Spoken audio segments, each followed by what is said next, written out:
চলো। তুমি কোথায় যাবে?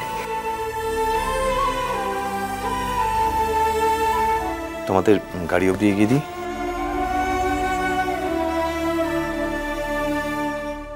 থ্যাঙ্কস, তার দরকার নেই। তোমাদের পুজো তো সবে শেষ হলো, এখন প্রসাদ প্রসাদ খাও।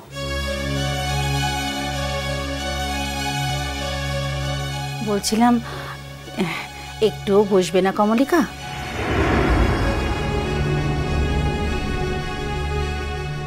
লক্ষ্মী হিসেবে তো আমার কোনোদিনই খুব একটা সুখ্যাতি ছিল না।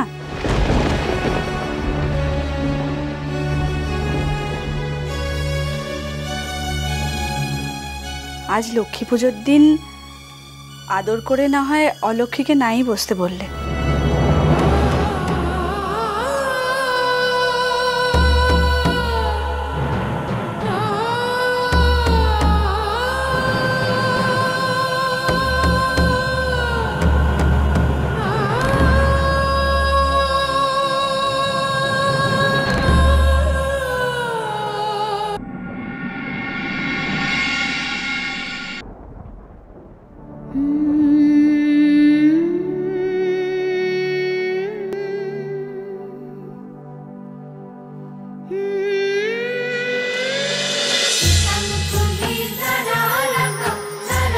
ইষ্টি কুটুম সোম থেকে রবি প্রতিদিন দুপুর 2টায় স্টার জলসায়।